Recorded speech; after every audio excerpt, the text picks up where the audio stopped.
When my daughter called to cancel our Hawaii vacation, I assumed money was tight, but then her future mother-in-law phoned to thank me for graciously stepping aside due to my health issues that apparently only existed in their alternate reality.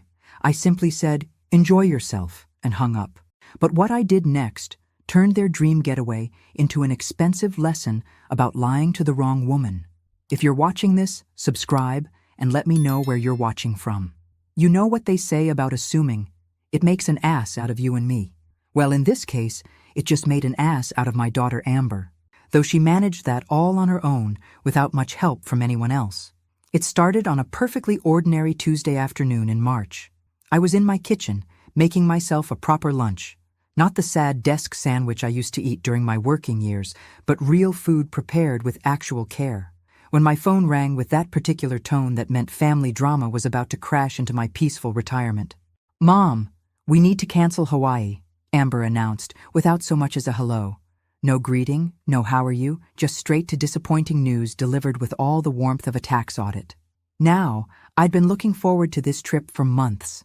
At 68, my adventure opportunities don't exactly grow on trees, and the thought of trading my snowy Michigan winter for palm trees and Mai Tais had been keeping me cheerful through the season from hell. We'd planned everything together, or so I thought. 3 weeks of paradise split between Maui and the Big Island, with enough activities to keep us busy and enough downtime to actually enjoy each other's company. "Oh, honey," I said, setting down my coffee cup and trying to sound supportive instead of devastated. "Are you and Derek having money troubles? You know I can help if—" "No, it's not that exactly," she interrupted. And I could hear that particular tone that meant she was about to lie to me but hadn't quite figured out how yet. "It's just complicated. We can't make it work right now." Through the phone, I heard Derek's voice in the background, though I couldn't make out the words.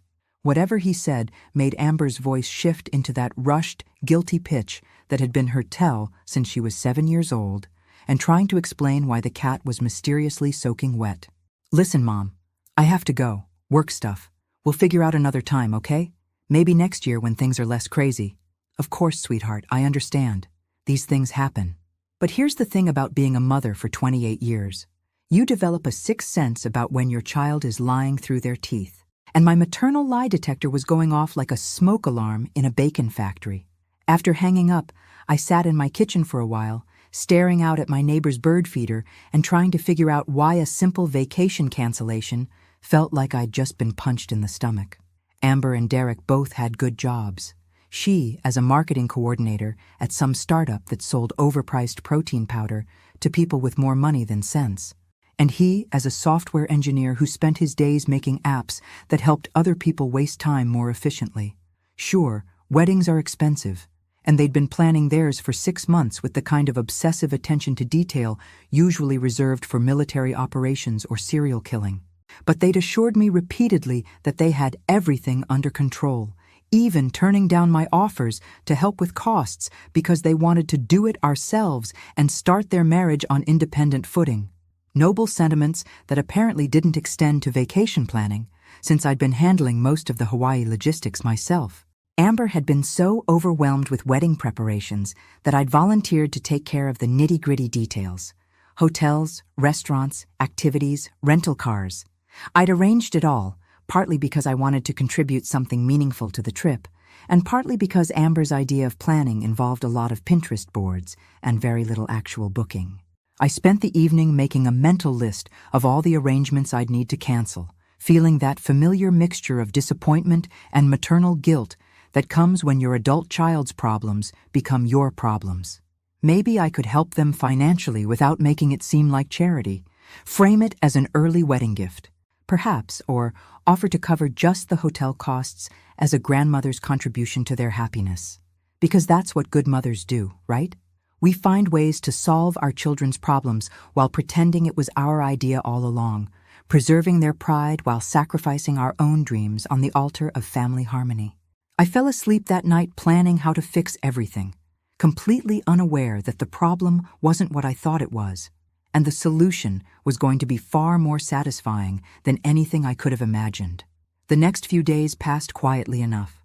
I started making the necessary phone calls to cancel reservations. feeling like a librarian systematically checking out books that would never be read. Hawaiian Airlines was understanding about the flight cancellations, though they kept 20% as a penalty fee. Apparently, even airlines know that family drama is expensive. I was just finishing my Saturday morning coffee and contemplating whether to start my spring cleaning early when my phone rang again. This time, it was an unknown number with a Michigan area code. "Haley, this is Patricia, Derek's mother." I recognized the voice immediately. Patricia Chen Patterson.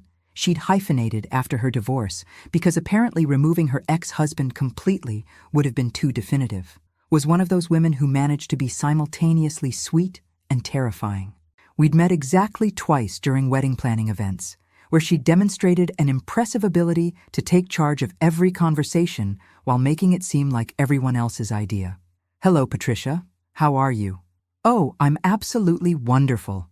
Actually, I'm calling to thank you." I frowned, setting down my coffee cup with the kind of care you use when you suspect the ground beneath you might be shifting. "Thank me for what?" "For being so understanding about the Hawaii situation, of course.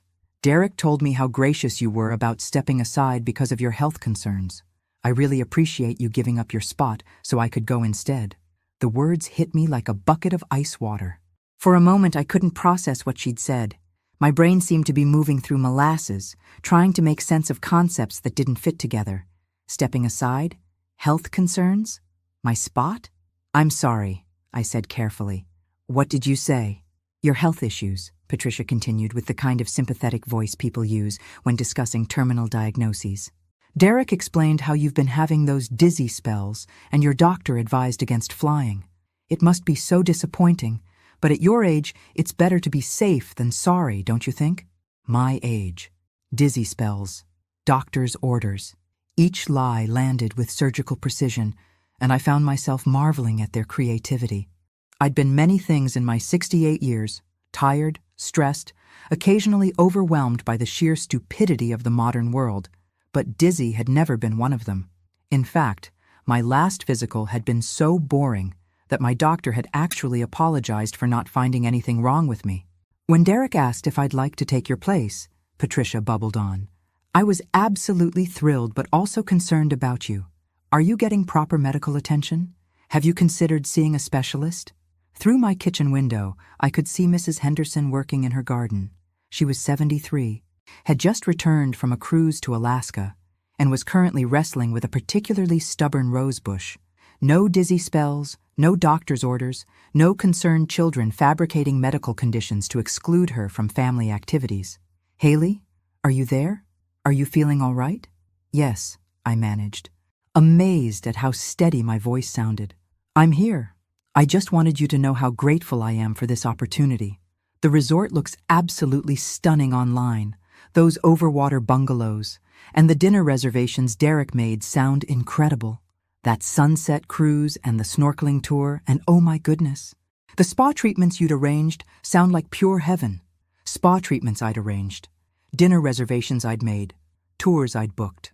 All with my credit card, using my name as the primary contact. Because helpful mothers don't ask their financially stressed children to front money for family vacations.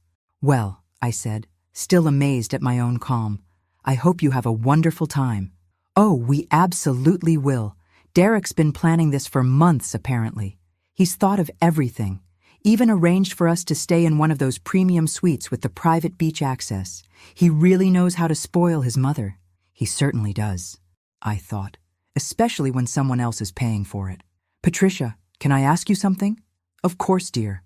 When exactly did Derek mention my health problems to you?" There was a pause, just long enough for me to hear the wheels turning. "Oh, it was, well, recently, within the last week or so." "Why?" "I'm just curious about the timeline.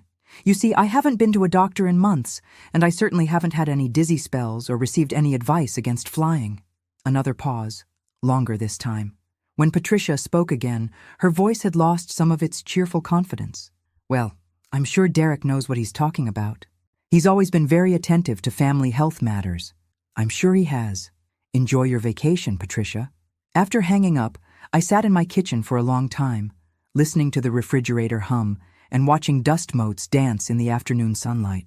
Everything looked exactly the same as it had 5 minutes earlier, but something fundamental had shifted in my understanding of reality. I wasn't hurt. That was the strange part. I'd moved beyond hurt into something cleaner and more focused. I was fascinated, in the way you might be fascinated by a particularly elaborate magic trick, trying to figure out exactly how the illusion worked. They'd planned this. Not a last-minute change of heart, not a financial crisis, not a scheduling conflict.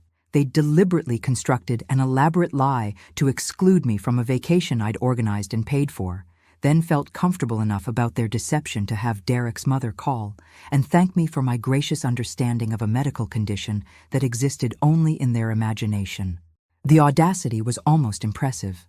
Almost. Sunday morning, I woke up feeling like a detective who'd finally found the missing piece of a particularly puzzling case.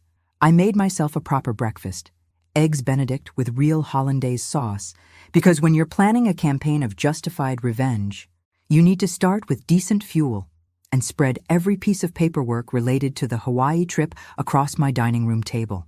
Now here's something my darling daughter had apparently forgotten during her years of taking my organizational skills for granted. I don't do anything halfway. When Amber had casually mentioned wanting to visit Hawaii and Derek had started looking at resorts like a tourist reading postcards, I jumped in with both feet and a color-coded spreadsheet. See, being the helpful mom for 28 years had taught me to be thorough. Not just thorough, obsessively, methodically, backup plan for the backup plan thorough. Because when you're managing logistics for people who think planning ahead means buying groceries the same day they intend to cook them, you learn to cover every possible angle. The Grand Wiley Resort reservation, booked and paid for by me, confirmation number carefully filed, cancellation policy memorized. The rental car, my credit card, my name on the contract, full insurance coverage because I'm not an amateur. The dinner reservations at Mama's Fish House, Merriman's, and that ridiculously expensive place on the beach where they charge $40 for fish that probably cost $3 to catch. All made by me, with my name as the primary contact. The snorkeling tour, the sunset dinner cruise, the couple's massage at the spa, even the helicopter tour that Derek had wanted to surprise Patricia with. Every single arrangement had been made by Haley Morrison. Not Amber Morrison or Derek Patterson or anybody else in their little conspiracy of convenience. I'd done this partly because I genuinely wanted to contribute to what I thought was a family vacation, and partly because Amber had been so overwhelmed with wedding planning that she'd barely had time to return my calls, let alone coordinate a complex 3-week itinerary. "Mom, you're so good at this stuff," she'd said. "Would you mind handling the Hawaii details? I'll pay you back when we get the wedding expenses sorted out." Of course, she'd never paid me back. The conversation about reimbursement had somehow evaporated into the ether, the way uncomfortable financial discussions tend to do in families where one person has money and the other person has assumptions about access to it. But I hadn't pushed the issue because I'd been too grateful to be included, too pleased to be useful, too desperate to maintain my position as the helpful mother rather than the burdensome obligation. But legally, financially, and practically speaking, I was the primary account holder for every aspect of this vacation. Every confirmation email sat in my inbox. Every credit card charge appeared on my statements. Every cancellation would require my authorization. I picked up my phone and started dialing. "Grand Wiley Resort, this is Jessica. How may I help you today?" "This is Haley Morrison. I need to cancel a reservation for next week." "Of course, Ms. Morrison. May I have your confirmation number?" 23 minutes later, I'd canceled the hotel reservation and recovered 72% of the payment thanks to their reasonable cancellation policy. The remaining 28% seemed like a small price to pay for the education I was about to provide my daughter about the consequences of deception. The rental car company was even more accommodating. Full refund, no questions asked, and they even thanked me for the advance notice. Apparently, honesty in business relationships is so rare that they were genuinely appreciative. The restaurant reservations required individual phone calls, but most of the hostesses were understanding about sudden family emergencies. The snorkeling tour company actually wished me well and said they hoped everything worked out. The spa was disappointed to lose our business but completely professional about the cancellation. By noon, I'd systematically dismantled every single arrangement that would have made their Hawaiian vacation possible, recovering most of my money in the process. But I wasn't finished, not even close. I opened my laptop and logged into the joint savings account I'd set up 3 years earlier, the account where I'd been depositing a portion of my Social Security and pension payments for family emergencies and shared expenses. The account that currently held $47,000 in carefully accumulated funds that Amber had access to for necessary expenses, but had never bothered to monitor the balance of. In her mind, it was just Mom's emergency fund, an inexhaustible resource that would always be there when needed, like Social Security or Medicare or unconditional maternal love. She'd use the debit card occasionally, always asking permission first, never checking the actual balance because she assumed it contained whatever modest amount was appropriate for an elderly woman's emergency fund. She had no idea that I'd been living well below my means for years, carefully saving money for future adventures, medical emergencies, or home improvements. She had no idea that being widowed and financially independent meant I could afford to be generous because I was being smart, not because I was desperate to buy affection. I transferred every penny to a new account at a different bank, an account with only my name on it, protected by new passwords and security questions that only I would know the answers to. Then I called the old bank and closed the original account entirely. When Amber stepped off that plane in Honolulu, expecting to use our money to salvage their vacation, she would discover that the card in her wallet was now connected to an account that no longer existed. Not temporarily frozen, not requiring authorization, but completely non-existent. For the first time in days, I smiled, and then I laughed. Actually laughed out loud in my kitchen, because sometimes the universe hands you the perfect opportunity to teach someone exactly what their deception is worth. Monday morning, I woke up feeling more energetic than I had in years. There's something deeply clarifying about decisive action, about finally matching your behavior to your principles, instead of constantly making excuses for other people's selfishness. I made myself French toast with real maple syrup and thick-cut bacon, the kind of indulgent breakfast I usually reserved for special occasions, and settled in to wait for the inevitable fireworks. The first call came at 6:47 a.m. Pacific time, which meant they'd landed, made it through customs, discovered that their hotel reservation didn't exist, and had spent approximately 23 minutes trying to figure out what had gone wrong before Amber's brain finally landed on the obvious culprit, me. Mom! Her voice was so shrill it could have shattered glass. There's something wrong with our hotel reservation. They're saying it was canceled. Oh my goodness, I said, adding just the right note of concern to my voice while admiring my perfectly manicured nails. That's terrible, honey. What are you going to do? I could hear Derek in the background, his voice rising with the kind of panic that comes when your elaborate deception starts falling apart in public. There were other voices, too, probably Patricia demanding explanations for why their luxury vacation had suddenly become a crisis management situation. I don't know what happened, Amber continued, her voice cracking with stress. The hotel says someone called yesterday to cancel everything. Derek is trying to find somewhere else to stay, but everything's either completely booked or incredibly expensive. I made appropriately sympathetic noises while mentally calculating just how expensive emergency hotel accommodations in Hawaii would be during peak tourist season. Supply and demand, darling. Basic economics. The cheapest place Derek could find is $800 a night, and that's for some tiny room without even an ocean view. Mom, we might need to use the emergency account to cover this. Of course, sweetheart. Whatever you need to do. There was a pause while Amber presumably tried to access the account, probably standing in some overpriced hotel lobby while other tourists watched the drama unfold. I imagined her confidently handing over the debit card, expecting it to solve all their problems with the magical efficiency that my money had always provided in the past. Mom, the card isn't working. It says the account is closed. That's very strange, I said thoughtfully. Are you sure you're entering the number correctly? Sometimes those card readers can be finicky. I've used this card 100 times. Mom, what's going on? Did something happen to the account? Behind her, I could hear Derek's voice getting louder, and Patricia's concerned questions, and the general chaos of three people discovering that their financial safety net had suddenly vanished. It was like listening to a very expensive episode of reality television, except I was both the audience and the producer. "I'm sure it's just some kind of technical problem," I said soothingly. "You know how computers can be. Banks have glitches all the time. Can you call them? We need this sorted out right now. We're stranded here with nowhere to stay and no way to pay for anything." "I'll see what I can do, honey." "Mom, this is serious. We're literally standing in a hotel lobby with our luggage, looking like idiots, while Derek tries to explain to the front desk why we don't have a reservation that we definitely made." "Well," I said carefully, "didn't you budget for the trip expenses before you left? Surely you have your own funds available for emergencies like this." The silence that followed was so long and complete that I briefly wondered if the call had dropped. When Amber finally spoke, her voice was smaller, more uncertain. We were counting on that account being available. Derek put everything he had saved into the wedding deposits, and my savings went toward the dress and all the other wedding expenses."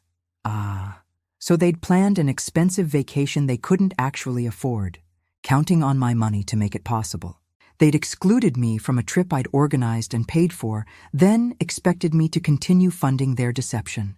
The audacity was breathtaking." "That sounds like a very difficult situation," I agreed. "Mom, you have to help us.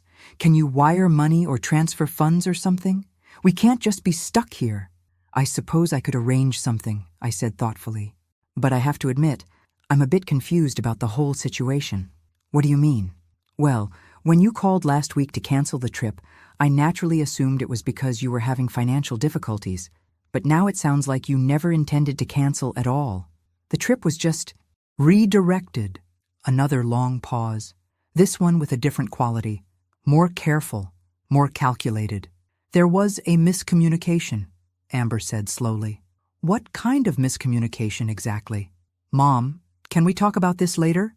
We're kind of in crisis mode here, and there are people staring at us." "Of course you are." "Darling, I hope you figure something out. Give my regards to Patricia. I'm sure she's disappointed that her surprise vacation isn't going as smoothly as expected." I hung up before she could respond, then turned off my phone entirely. Let them figure out how to salvage their dream vacation using their own resources, their own credit cards, their own problem-solving skills. Meanwhile, I had travel plans of my own to make.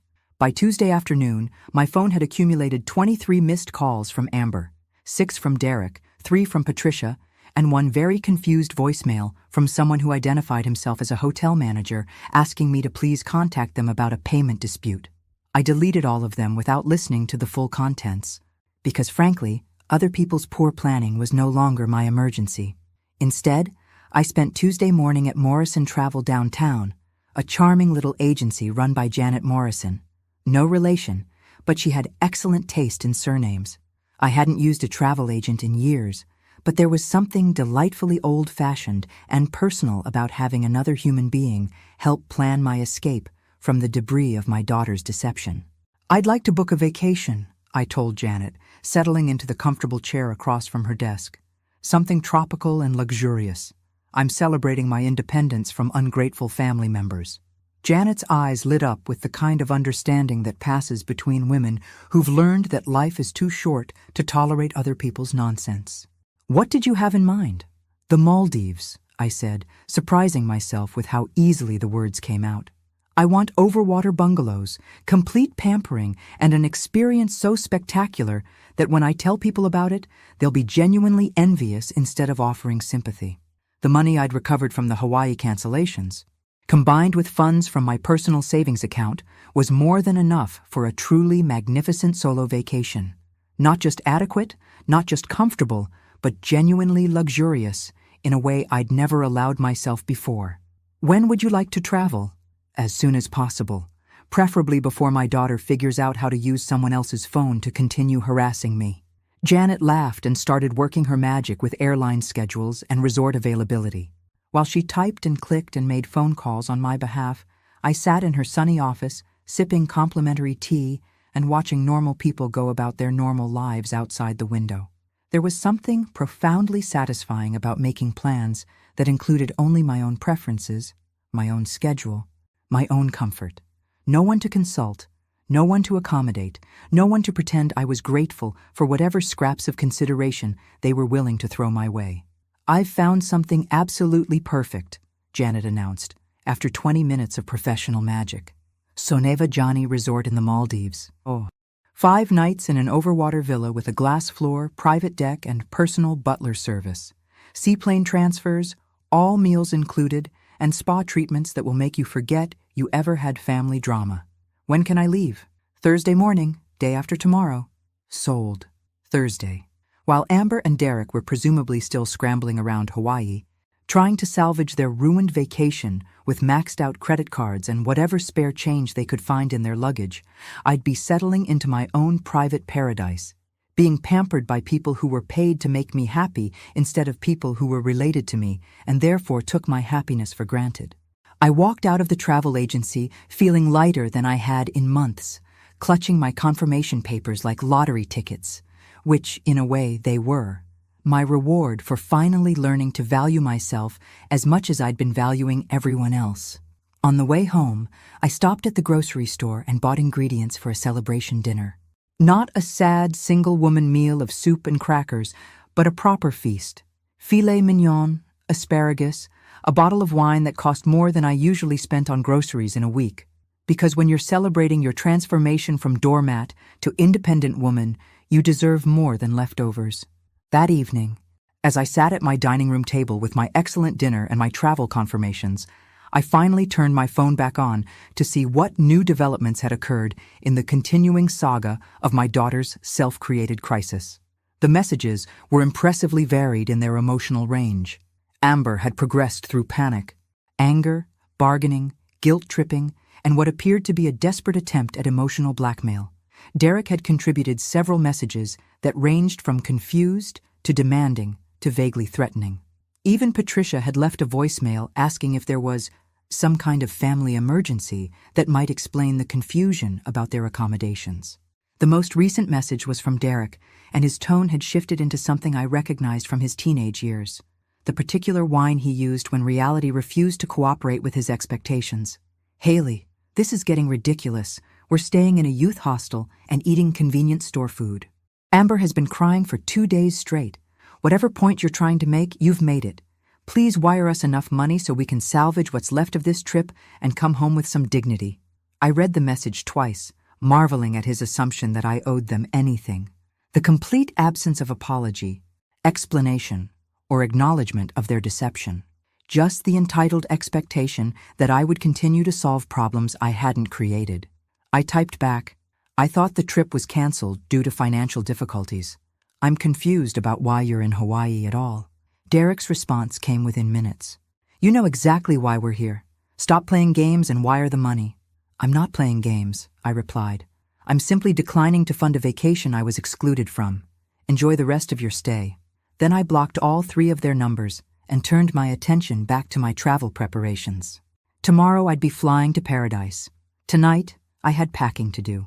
Thursday morning arrived gray and drizzly, the kind of Michigan weather that makes you grateful for heated cars and the promise of tropical destinations. I dressed carefully for travel, comfortable but stylish, because when you're embarking on a journey of personal liberation, you should look the part. My taxi driver was a chatty woman about my own age who was immediately enthusiastic when I told her I was heading to the Maldives for a solo vacation. "Good for you," she said, meeting my eyes in the rearview mirror. "I keep telling my sister she should do something like that. She's always worried about what her kids will think, always putting everyone else first. Me, I tell her, honey, they're grown adults. If they can't handle you taking a vacation, that's their problem, not yours." I used to think the same way, I admitted. But I've recently learned that family approval isn't worth sacrificing your own happiness for, especially when the family in question doesn't seem particularly concerned about your happiness in return. Exactly. You raised them, you fed them, you worried about them for decades. Now it's your turn. At the airport, I treated myself to the business class lounge for the first time in my life. Not because I needed to save money. My finances were perfectly comfortable, thank you very much. But because I'd never felt like I deserved the luxury.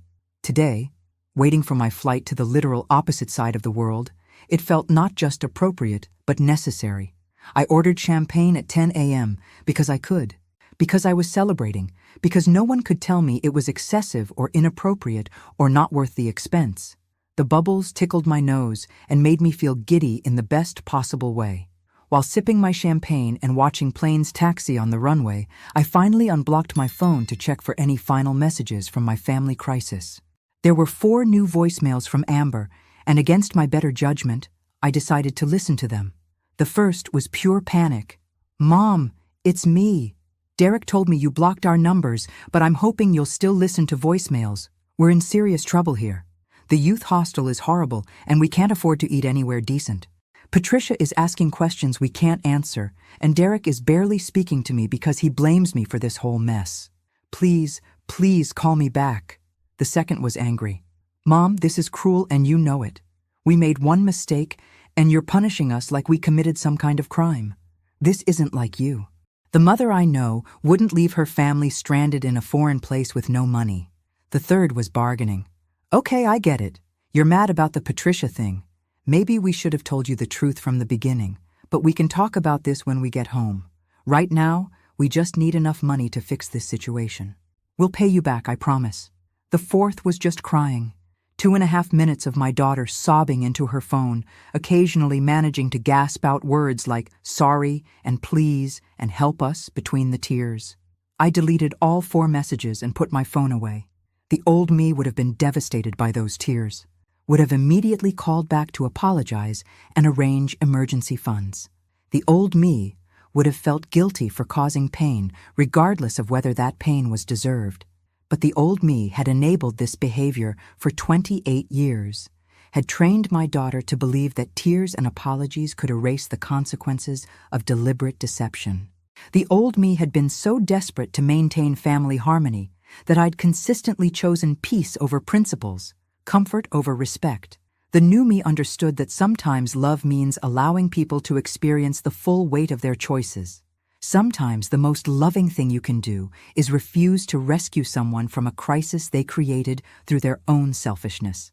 My flight was called, and I gathered my carry-on with a sense of anticipation I hadn't felt in years. Whatever Amber was learning about herself and her priorities in that youth hostel, she was learning it without my financial intervention or emotional management. I was learning something too, that I was capable of protecting my own interests, of demanding respect rather than begging for consideration, of putting my own needs first without feeling guilty about it. As my plane lifted off from Detroit Metro, I pressed my face to the window and watched the ground fall away below. Somewhere over the Pacific Ocean, my daughter was probably composing another guilt-laden message or trying to figure out how to restore access to my money. But I was flying toward something infinitely better, a vacation designed around my happiness, funded by my resources, and planned according to my preferences. For the first time in decades, I was the protagonist of my own story instead of a supporting character in someone else's drama. And that felt absolutely magnificent. The Maldives exceeded every expectation I dared to have, which is saying something because my expectations had been pretty ambitious. My overwater villa at Sonavajani was the kind of place you see in magazines and assume must be heavily photoshopped because surely nowhere on earth is actually that beautiful. Turns out some places are exactly that spectacular, especially when you're experiencing them with a clear conscience and someone else's money. Well, technically my own money, but money that had been earmarked for funding other people's deception. My personal butler, Arjun, was the kind of professional who anticipated my needs before I knew I had them. When I mentioned enjoying morning coffee while watching the sunrise, he began appearing each dawn with perfectly prepared espresso and fresh pastries arranged on fine china. When I admired the resort's infinity pool, he discreetly arranged for private swimming sessions during the most peaceful hours, when the water was like glass and the only sounds were gentle waves and distant birds. For 5 glorious days, I lived like the main character in my own story instead of a supporting player in someone else's drama. I snorkeled among coral reefs that looked like underwater gardens, enjoyed spa treatments that made my 68-year-old body feel like it belonged to someone decades younger, and dined on cuisine that transformed simple ingredients into works of art. But the real luxury wasn't the accommodations or the service. It was the silence. No phone calls demanding explanations for my unreasonable behavior. No guilt trips disguised as family concern. No one expecting me to sacrifice my comfort for their convenience while acting like I should be grateful for the privilege. Every morning, I woke up in my overwater villa and thought about my daughter and her co-conspirators, probably still scrambling around Hawaii trying to figure out how to afford basic necessities. I should have felt guilty about their situation.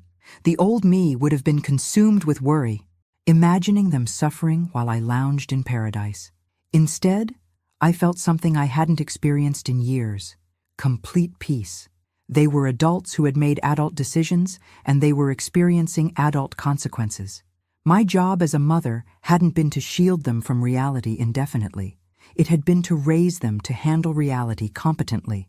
If they couldn't handle the fallout from their own deception, that was a failure of character, not parenting. On my third day, while enjoying a massage that probably cost more than most people spend on groceries in a month, I got a text from an unknown number.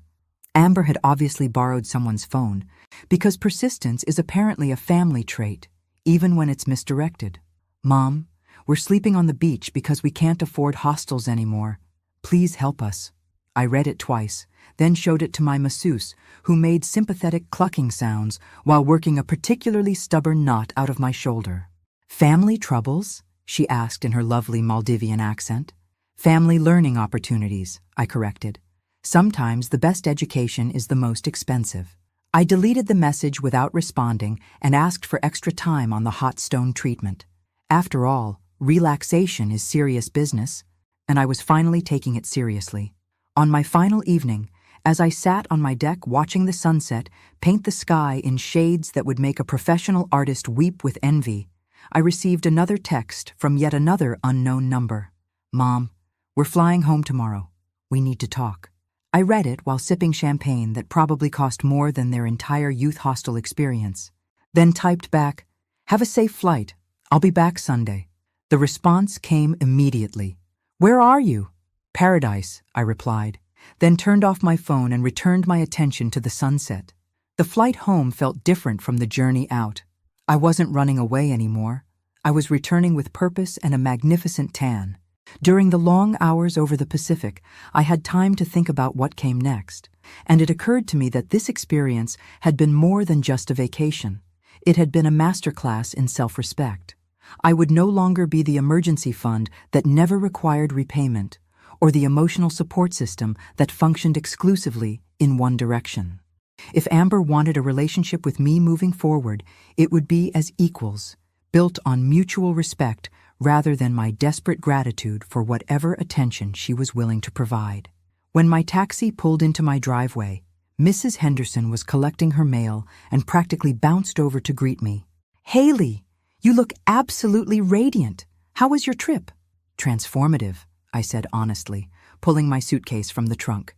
"I highly recommend solo travel for women our age. The world is much more welcoming than we've been led to believe. I might just take that advice. My daughter's always saying I should get out more, see the world. The key," I said, unlocking my front door, "is to see it on your own terms, not as someone else's afterthought." Inside my house, everything was exactly as I'd left it, yet somehow the space felt different. More definitively mine, perhaps. Like a house where the owner had learned to value herself appropriately. I unpacked slowly, savoring the process of putting away clothes that smelled like tropical flowers and ocean air, physical evidence of my successful rebellion against family martyrdom. My answering machine was blinking with 23 new messages, which seemed like exactly the right number for a family crisis that had lasted 5 days without my intervention. I ignored it completely and made myself a proper cup of tea instead. The doorbell rang at 6:23 p.m., which was either excellent timing or very poor timing, depending on your perspective. Through the peephole, I saw Amber standing on my porch, looking significantly thinner than when I'd last seen her and considerably less sure of herself. No Derek, no Patricia, just my daughter holding a pathetic bouquet of grocery store flowers that had clearly seen better days. I opened the door but didn't immediately invite her in. Sometimes body language speaks louder than words, and I wanted to establish the new parameters of our relationship from the very beginning. Hello, Amber? Mom. Her voice was smaller than usual, uncertain in a way I hadn't heard since she was a child. Can we talk? I stepped aside to let her enter, noticing how she glanced around my living room as if seeing it for the first time. Which, in a way, she probably was. When had she last visited without wanting something? When had she last paid attention to the space where I lived my actual life? How was Hawaii? I asked pleasantly, settling into my favorite chair and gesturing for her to take the couch. Amber perched on the edge of the sofa cushions like a bird ready to take flight, still clutching her sad flowers. It was awful, Mom. You know it was awful. I'm sorry to hear that. What made it so unpleasant? She stared at me for a long moment, clearly searching for the anger and guilt she'd expected to find. When she didn't find either, her shoulders sagged in a way that suggested she was finally beginning to understand the magnitude of what had changed between us. We couldn't afford anything. The hotels, the restaurants, even basic food was ridiculously expensive. We ended up sleeping in a hostel dormitory with college kids who partied until 4 in the morning. Derek and I fought constantly because we were stressed and exhausted and completely out of money. That does sound challenging, I said, accepting the flowers and setting them on the coffee table without comment. Patricia kept asking questions about why our reservations had been canceled and why we didn't have access to emergency funds. Derek finally had to tell her the truth about the situation. What situation would that be? Amber's face flushed. About how the trip had been arranged differently than we'd originally planned. Differently how? Mom, you know what I mean. I'm afraid I don't. Could you be more specific? She shifted uncomfortably, clearly hoping I would fill in the blanks and spare her the humiliation of explaining her own deception. When I didn't, she finally spoke. About how we'd invited Patricia instead of you, and how Derek had exaggerated about your health issues. Exaggerated, I repeated thoughtfully. That's an interesting word choice. I'd call inventing an entire medical condition that required me to miss a vacation I'd planned and paid for something closer to lying. But perhaps that's just a generational difference in vocabulary. Look, I know Derek shouldn't have said those things about you being sick, but we thought it would be easier than explaining the real reason. Which was? Mom, you have to understand. Patricia was going through such a hard time after her divorce, and Derek really wanted to do something special for her. We thought this could be like a healing experience for their relationship.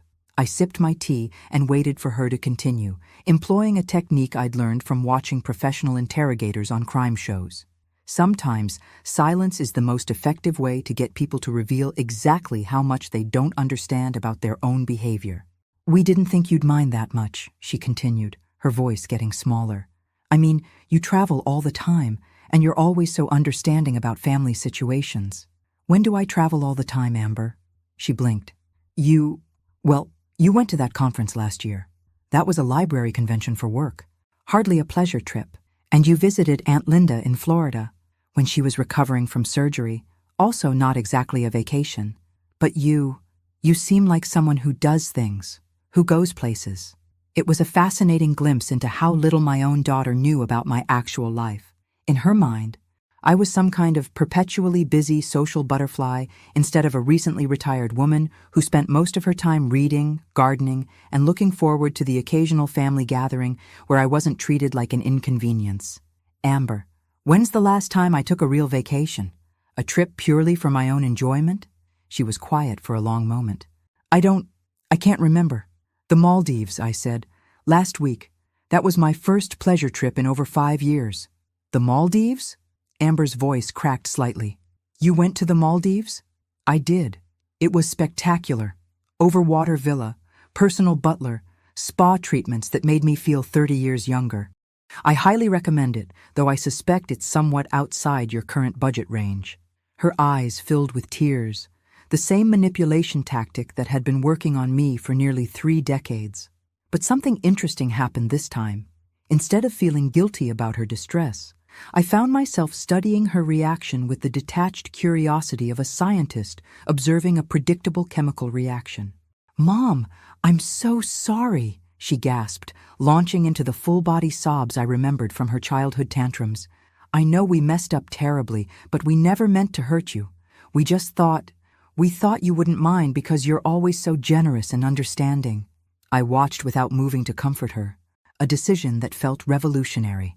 For 28 years, Amber's tears had been my Pavlovian trigger to fix whatever was wrong, regardless of whether I'd caused the problem or whether fixing it was actually in her best interest. "When you say you thought I wouldn't mind," I said calmly, "what exactly did you think I wouldn't mind? Being lied to? Being excluded from a vacation I'd organized? Having fictional medical conditions attributed to me? Or just being treated like my feelings don't matter? When you put it like that, it sounds horrible. How would you put it?" She wiped her nose with the back of her hand, a gesture that reminded me she was still.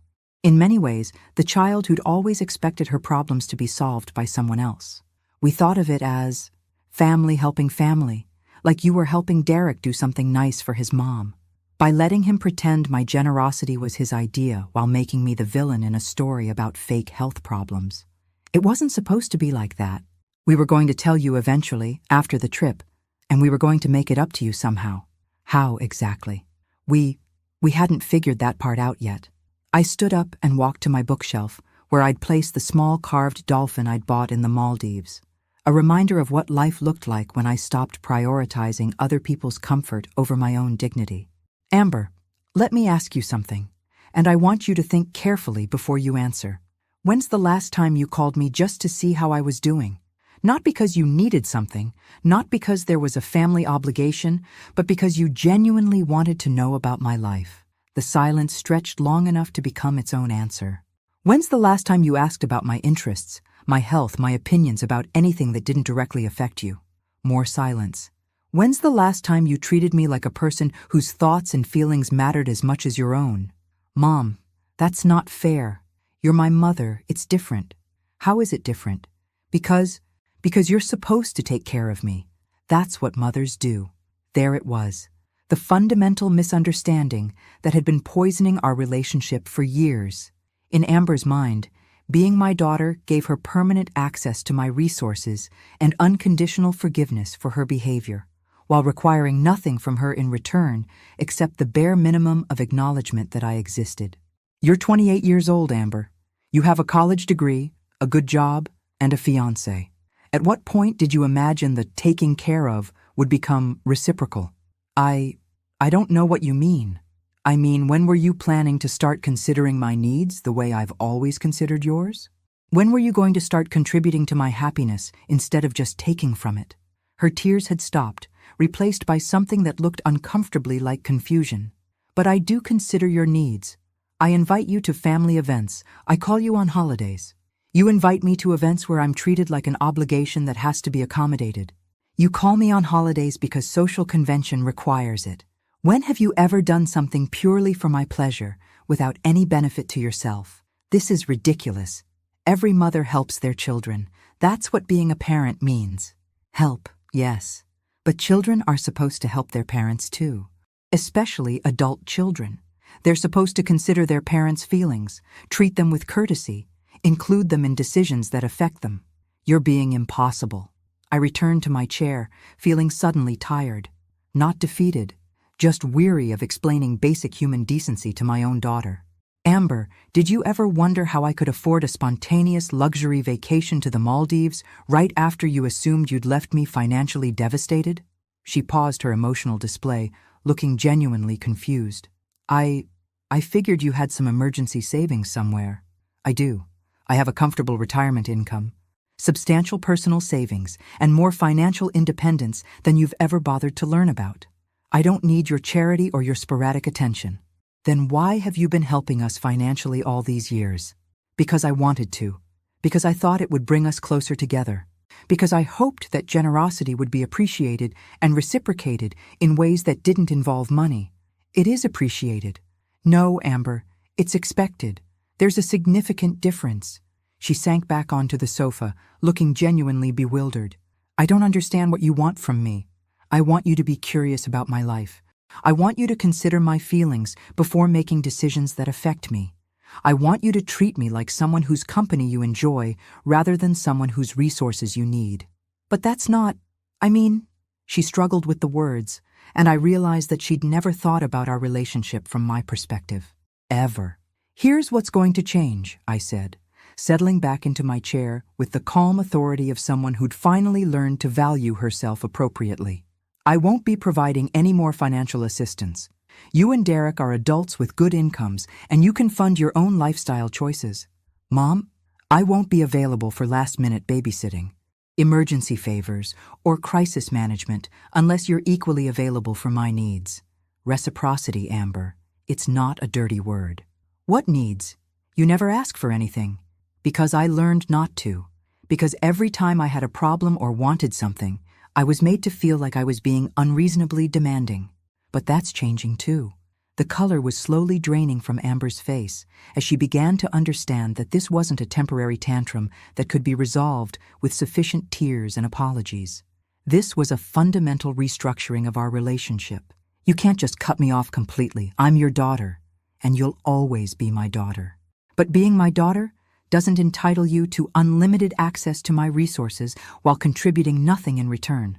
Love isn't a one-way transaction, regardless of what you've been led to believe. She stood up abruptly, her voice rising with panic. This is insane. Every family helps each other out. That's what families do. Help, yes. Take advantage of, no. There's a difference between family support and family exploitation, and you've been firmly in exploitation territory for years. I don't exploit you. You lied to your future mother-in-law about my health to justify excluding me from a trip I'd planned and paid for. You've accessed my bank account for 3 years without ever asking about my own financial needs or goals. You call me when you want something and ignore me when you don't. How would you define exploitation? I love you, Mom. That's different from taking advantage. Is it? Because love without respect feels remarkably similar to being used. Amber began pacing my small living room, her agitation growing as the reality of changed circumstances began to sink in. So what are you saying? That you're cutting me off? That you don't want a relationship with me anymore? I'm saying I want a different relationship. One where my feelings matter as much as yours. Where my comfort isn't automatically sacrificed for your convenience. Where you contribute to my life instead of just extracting from it. I do contribute. I invite you to events.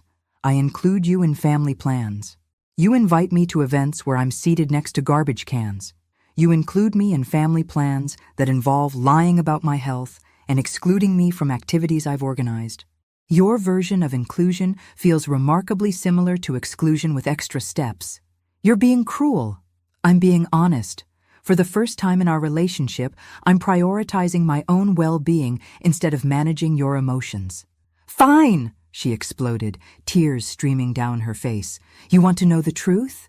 The real reason we didn't want you on the trip? Please, enlighten me. Because you're boring, okay? You ask a million questions about everything. You worry about money constantly. You always want to plan every minute of every day. Derek said traveling with you would be like traveling with his accountant. Except less fun. There it was. The truth I'd suspected but had been too afraid to hear directly. In their minds, I wasn't just old and inconvenient. I was fundamentally uninteresting, someone whose company was a burden to be endured rather than enjoyed. Thank you for your honesty, I said calmly. That's actually very helpful information. I didn't mean, oh, but you did mean it. And now I know exactly how my own daughter sees me, as someone too boring to vacation with, too demanding to appreciate, too inconvenient to treat with basic respect. Mom, I was angry. I didn't mean those things. You meant every word, and the fact that you said them when you were angry just means they're closer to how you really feel than anything you say when you want something from me. She collapsed back onto the sofa, sobbing harder now. I don't know how to fix this. You can't fix it, Amber. You can only learn from it. What does that mean? It means that for the first time in your life, you're going to experience the actual consequences of treating people badly. It means that your boring, demanding, inconvenient mother is going to start acting accordingly. You're punishing me. I'm protecting myself. There's a difference, though I understand why you might have trouble distinguishing between the two. She looked up at me with red-rimmed eyes, and for a moment I saw the little girl she'd been before entitlement and selfishness had calcified into her default personality. I really am sorry, Mom. I know we hurt you, and I know it was wrong. I believe you're sorry that your deception had consequences. I'm less convinced that you're sorry about the deception itself. That's not true, isn't it? If everything had gone according to plan, if I'd never found out about Patricia, if the vacation had been wonderful, if you'd successfully used my money to fund Derek's generosity toward his mother, would you be apologizing now? She was quiet for a long moment. Probably not, she finally whispered. At least you're being honest about that. So what happens now? Do we just not have a relationship anymore? We have the relationship you've been building for years. One where I'm useful when you need something and invisible when you don't. The only difference is that now I'm choosing to be invisible all the time. That's not what I want. It's what you've been training me to accept. I'm simply taking your lessons to their logical conclusion. Amber left that evening without the reconciliation she'd expected, without the immediate forgiveness she'd taken for granted, and definitely without renewed access to my financial resources. She tried several different approaches before giving up.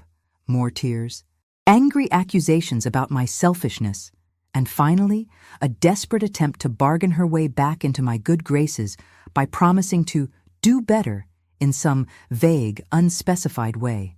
I remained consistent throughout her emotional performance. Warm, but boundaried.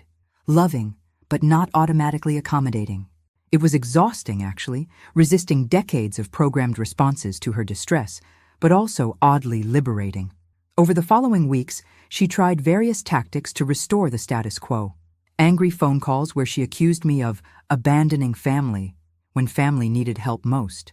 Guilt-laden texts about wedding expenses and how stressed she was about planning everything without my assistance. Even a few half-hearted attempts at genuine conversation, though those felt stilted and uncertain, like someone trying to speak a foreign language they'd never bothered to learn properly. I remained politely unavailable. Not cruel, not punishing, just unavailable in the way I'd been trained to be available for 28 years. Derek called once, attempting to negotiate on Amber's behalf with the kind of entitled confidence that suggested he genuinely believed I was being unreasonable. Haley, look, we get it. You're upset. But this has gone on long enough. Amber's really struggling with the wedding planning, and she needs her mother right now. Then she should probably start treating her mother like someone whose support is valuable rather than someone whose resources are automatic. We're not bad people, he said, sounding genuinely confused by my unwillingness to resume my role as the family ATM. We just made a mistake. You made a series of calculated decisions that showed complete disregard for my feelings and dignity. Actions have consequences, Derek, even when the actions are taken by people who don't consider themselves bad. So you're never going to help us again? You're going to hold one mistake against us forever? I'm never going to be taken for granted again. If you want my help in the future, you'll need to earn it through consistent respect and consideration. Novel concept, I know. The breakthrough came exactly 6 weeks and 3 days after our initial confrontation. I know the timeline precisely because I'd been tracking it, curious to see how long it would take for genuine change to occur versus superficial apology. Amber appeared at my door on a Thursday evening, not with flowers or tears or dramatic declarations, but with a simple, unprecedented request. Mom, can you teach me how you planned that Maldives trip? I mean, actually teach me, not just do it for me. I studied her face carefully, looking for signs of manipulation or ulterior motives. Instead, I found something I hadn't seen in years, genuine curiosity about my capabilities. Why do you want to know? Because I realized something while Derek and I were trying to plan our honeymoon. I don't actually know how to do any of this stuff. I don't know how to research destinations, compare prices, understand cancellation policies, or manage travel logistics. I've been relying on other people, mostly you, to handle complicated things for me, and I never learned to do them myself. And now you want to learn? I want to understand how you managed to plan such an incredible vacation on such short notice. I want to know how you figured out the logistics, how you found that resort, how you made it all work so perfectly.